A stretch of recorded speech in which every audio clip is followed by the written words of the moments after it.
A very good morning. I'll be presenting on the topic of pediatric counseling. Contents: Introduction, Anticipatory Guidance and Prenatal Counseling, Guidelines for 6 to 12 months of age, Guidelines for 12 to 24 months of age, Guideline for 3 to 6 years of age, 6 to 12, and for adolescents. Summary and reference. Introduction. Anticipatory guidance is a proactive development based counseling technique that focuses on the needs of child at each stage of life. It is accomplished through Carey's assessment tool. The aim of the anticipatory guidance is to provide protective factors in effort to prevent oral health problem. It would include discussion on oral development, diet, nutrition, fluoride adequacy, oral habits, injury prevention, and oral hygiene. AAPD has identified three developmental age range associated with specific milestone. Each age range has six specific entities called content areas. The content areas are the oral development, fluoride adequacy, oral hygiene, diet and nutrition, habits, and injury prevention. The following three age group is 6 to 12 month, 12 to 14 month, and 2 to 6 years. Milestones in eruption of first primary tooth, the oral development, the fluoride exposure must be assessed, the oral reviewing the oral hygiene techniques with the caregiver, review pacifier use and discuss the effect of thumb sucking habit,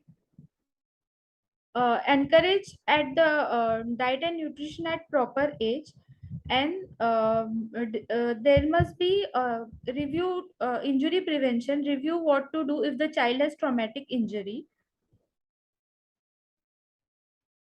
Diet, including the adequate quality and quantity of nutrients for the mother to be and unborn child, comprehensive oral examination, dental prophylaxis, and treatment during pregnancy, proper oral hygiene using a fluoridated toothpaste, chewing sugar-free gum, and eating small amount of nutritious food throughout the day help minimize their caries risk. Continued breastfeeding along with complementary foods for a period of 1 year or longer. In 2020, the FDA recommended that dental amalgam should be avoided in pregnant women planning to become pregnant and women who are nursing and children under the age of 6. Generally, the colonization of Streptococcus mutans in the oral cavity of children is the result of transmission of these organisms from the child's primary caregiver. A direct relationship exists between the mutant streptococci in adult caregivers and that of the caries prevalent in children. Improving the expectant mother's oral health by reducing pathogenic bacteria levels in their own mouth will delay the acquisition of oral bacteria and thus the development of ECC in their children. Therapeutic intervention and lifestyle modification counseling, both during pre and postpartum, should be practiced to reduce maternal mutant streptococci and lactobacilli level. The window of infectivity, it is defined as the time of initial colonization of infant's oral environment with the karyogenic bacteria, that is mutant streptococci, is of the clinical importance. Earlier, the colonization of a young child's mouth is greater at caries risk. The it is at birth when the first tooth develops and when the first permanent tooth develops. Teething, the symptoms such as fuzziness, irritability, increased sucking, loose stools, increased drooling of saliva, high temperature, and swollen gums. Teething rings, the parents must be informed about the teething rings such as hard sugar-free teething rusk, breadsticks, oven hardened bread, cucumber peeled, pacifier, frozen items like frozen banana, rub gums with clean finger, cool spoon and wet gauze. reassurance, and analgesics and antipyretics can be given. Topical anesthesia can be used. Because of the risk of methemoglobinemia, benzocaine use is contraindicated in children younger than 2 years of age. Usually, the first care provider and monitor the growth and development of children. Topics to be discussed by pediatrician are tooth eruption, preventive oral hygiene, orofacial development, fluoridation, and diet. Johnson in 1997 also discussed the interaction with pediatrician at the time of weaning, parents' education for infants and toddlers, the oral development, gum pads to completion of primary dentition, discuss the pattern of eruption, discuss the myths about unhygienic habits practiced during teething, educate the parents about teething facts, establishment of occlusion, discuss the importance of primary teeth, discuss bruxism and its consequence. In fluoride, importance of topical and systemic fluoride, recommended against topical fluoride use till 3 years of age, assess fluoride status and discuss supplements if needed. Oral hygiene and health, care of gum pads. Clean the gum pad with a soft, clean cloth after each feeding. Mouth cleaning techniques. Instruct the parent about the soft brush and pea-sized toothpaste brushing techniques. Periodicity of dental visit. Educate the parents. Habits. Non-nutritive sucking, pacifier usage, and thumb sucking. Discuss about the ill effects. Nutrition and diet, baby bottle decay pattern because of the feeding practices and importance of diet sugar intake. Injury prevention, that is oral trauma, by which can be by babysitter, baby walker, car seat belt. The child must not be left alone, and there must be appropriate safety measures at home. Should include caries risk assessment, individualized preventive strategies, and anticipatory guidance. Consists of six-step protocol. The caries risk assessment, proper positioning of the child, that is knee-to-knee exam, age-appropriate toothbrushing prophylaxis, clinical examination of child's oral cavity and dentition, fluoride varnish treatment, a sign of risk, anticipatory guidance and counseling. Periodic supervision of care, also known as periodicity, should be determined based on the disease risk for each individual patient. Background factors such as maternal factors, parental level of awareness and education, and prenatal and postnatal medical history. Microbial sampling can also be done. Tongue impression with wooden spatula technique by collar. Simple chairside method like dentocal SM strip.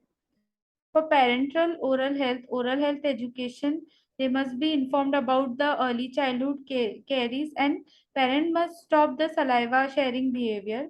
Comprehensive oral examination during pregnancy to minimize mutants transfer. Oral hygiene, diet, carcinogenic food should be avoided, and sodium fluoride 0.05% once a day or 0.02% twice daily. For infants, oral health risk assessment by 6 months, establishing of a dental home, teething and oral hygiene measures. Diet, human breast milk is 7 times more uh, carcinogenic and increased risk of caries. Nocturnal bottle feeding with juice, repeated use of sipping, plus frequent in between meal consumption of sugar, snacking, or drinks increase risk for ECC. AAPD recommends children 1 to 6 years consume no more than 6 OZ of fruit juice daily. Fluoride, no more than a smear or rice size amount of toothpaste must be used for child, no more than pea size for more than 3 years. Fluoride varnish for high risk children, and systemic fluoride in children consuming fluoride deficient water less than 0.6 ppm fluoride. Prenatal counseling, then infants counseling must be done 0 to 1 year, toddler 1 to 3 year, for preschool 3 to 6 years, and school age children 6 to 12 years. adults and 12 to 19 years. Moisten washcloth or wet gauze to be used once daily. Infant brushing and no dentifrice. Parents should be totally responsible to brush their child's tooth. Uh, the difficulty in expectorate, so non-fluoridated toothpaste must be used. Smear size toothpaste must be used. Lab to lab position and other plaque control aids not required. Flossing if tight contacts present. Fluoride dentifrice can be introduced at 3 years of age.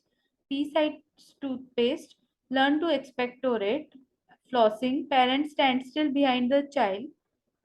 Parents have passive role.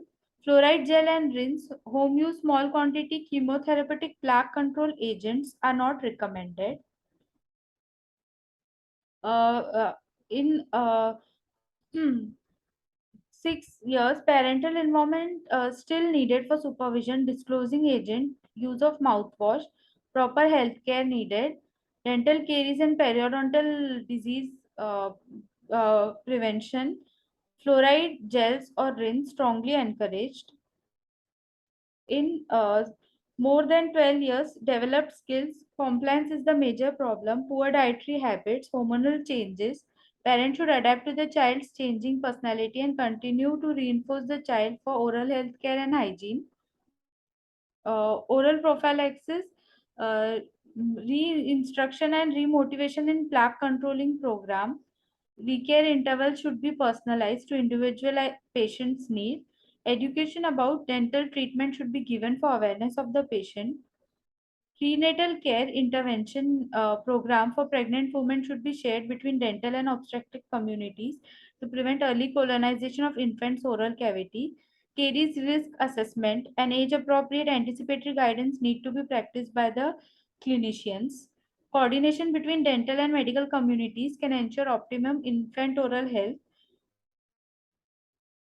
Parents should be educated regarding oral development of their child, appropriate feeding practices, dental disease process, oral hygiene, mother's health during pregnancy, increased food demand during pregnancy. Primary teeth are very important because they act as foundation stone for permanent teeth. Maintain proper space for permanent teeth, help in normal growth of jaw and give shape to the face, provide a sense of self-worth by contributing to one's appearance, and help in first step of grinding of food. And parents must be informed about the following guidelines for 6 to 12 months of age. Oral development, review pattern of eruption, review teething facts, local discomfort, irritability, fluoride excess fluoride status. Assess the fluoride status. No more than rice size fluoridated toothpaste used twice daily. Determine supplement if needed, such as fluoride varnish. Review oral hygiene techniques with parents. Plan for next visit based on risk assessment. Habits. Review pacifier use. Discuss thumb sucking effects on mouth. Nutrition and diet. Encourage weaning at the appropriate time. Weaning should occur at 4 to 6 months. Stage 1. Food must be sieved, cured, or very finely minced. Stage 2. 6 to 9 months. Minced and mashed food include small soft lumps. Stage 3. 9 to 12 months. Baby should eat similar food to rest of the family. Discuss the role of sugar in dental caries initiation. Injury prevention. Review what to do if parents has traumatic injury. Provide emergency number.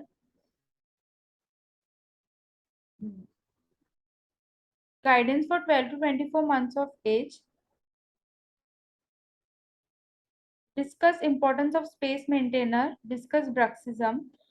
Reassess fluoride status. Discuss toxicity and how to manage accidental ingestion. Oral hygiene. Review home oral care products and compliance. Plan for next visit. Review non-nutritive thumb sucking and pacifier use. Anterior open bite. Discuss carbohydrate and their role in plaque development. Discuss the frequency of carbohydrate intake as caries factor. Injury prevention. Discuss the electric cord safety child-proofing the house and use of car seats, develop plan for oral trauma management for preschool and child care, guidance for 2 to 6 years, review pattern of eruption, point out permanent tooth, describe healthy periodontal tissue, reassess fluoride status at periodic visit and determine both supplement and age appropriate vehicle. Fluoridated toothpaste not more than a pea size. Child should brush under the supervision of parents to ensure expectorate. Review home care products and compliance. Discuss dental sealant and describe dental radiograph. Plan for next visit based on risk assessment. If child is still sucking the thumb, discuss the how to help him stop the habit, the different measures, and nutrition and diet. Review the diet outside home and its caries potential. Discourage the use of food as a behavioral tool. Encourage the use of helmets, mouth guards, and car seats. Develop plan for oral trauma management. Review difference between primary and permanent teeth with parents during examination. Guidance for 6 to 12 years of age. Discuss about the importance of first permanent molar. Discuss the various preventive measures taken at this stage to prevent progression of caries. Review diet outside the home and its caries potential. Application of topical fluorides if needed and regular toothpaste is recommended. Parents should continue to monitor brushing and flossing frequency and adequacy. Application of pit and fissure sealants if necessary. Educate about oral habits if it is present. Educate the parents about transitional change in developmental dentition and importance of primary and permanent dentition. Guidance for adolescent. Uh, it is a prevention of at this age, the main process utilized are rejection of many parental values, beginning of independent struggle, the testing out type of behavioral experiment. Parents are educated that they should treat the child at this stage very diplomatically. Parents should have a friendly approach. The child should be given enough emotional support from the parents. The adolescent possess fine motor skills necessary for adequate toothbrushing and flossing. Problems in compliance are likely to be encountered. High frequency of sugar consumption, progression of lesion halted with an appropriate diet and suggestive topical fluoride. Systemic fluoride are no longer benefit after the last permanent tooth erupt at the age of 13, except for patients who have functional third molars. Topical fluorides are most effective preventive measure for smooth surface decay. Many patients undergo orthodontic treatment at this stage, high risk for both gingivitis and gingival hyperplasia and for dental caries. Topical fluoride application and thorough removal of the plaque from gingival areas. Peer pressure and advertising expert pressure on adolescents to establish a habit that may result in addiction. Parents should be instructed or counseled not to rag or punish the adolescent if they further worsen the habit. Discuss the health risk in smoking. Instruct parent to avoid smoking in front of the children. Discuss nicotine replacement and medication. Prevention of dental injuries. Dental injuries can lead to discoloration, malformation, and even tooth loss. Primary care clinicians are in unique position to help families prevent accidental trauma, including oral trauma, by providing anticipatory guidance. Most injury to primary teeth occur with toddlers 12 to 30 months of age. The best approach to take active measures to prevent injuries. Avulsion. Do not reimplant a primary tooth as this may damage the underlying permanent tooth. Instead, refer to dentist within 24 hours. Avulsion should be managed as follow. Gently rinse off debris with saline or milk. Hold tooth by crown only. Avoid touching the root. Do not clean or rub. It is important to preserve the periodontal ligament for tooth survival. Reimplant an avulsed permanent tooth immediately, ensuring correct orientation. The tooth should be reimplanted within 20 minutes, but the best outcome is teeth replaced within 5 minutes. Instruct patient to bite on gauze or a handkerchief and to hold the tooth in place.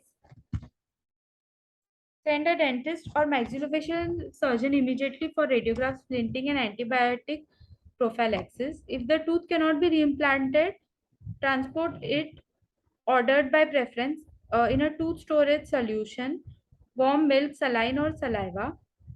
A tooth should not be transported dry in plain water as this significantly decreases the chance of ligament survival. Never suggest a child to hold the damaged tooth in his or her mouth.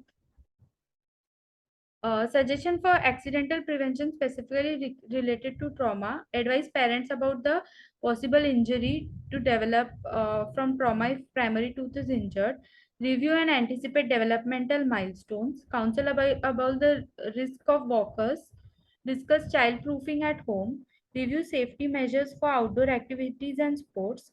Stress the importance of adequate supervision at all times, especially on furniture, stairs, playground. During trauma, if tooth is avulsed, parents should be instructed to keep the avulsed teeth under tongue of child or store the tooth in saline or milk and contact the dentist. Sports and protective gear. Sport participation poses a specific risk for trauma. The high risk sports for oral trauma are baseball, soccer, football, and hockey, skateboarding, rollerblading, etc. So helmets must be used. Mouth guards must also be used. Summary: anticipatory guidance is to provide an insight into development of child, will involve the parent with a much more focused strategy. At every strategy, it is essential that the dentist takes into consideration the various milestones of dental development. Such anticipatory guidance makes the parent more at ease during childhood dental visit. These pointers are also essential in preventing many of the possible dental problems in children. Thank you.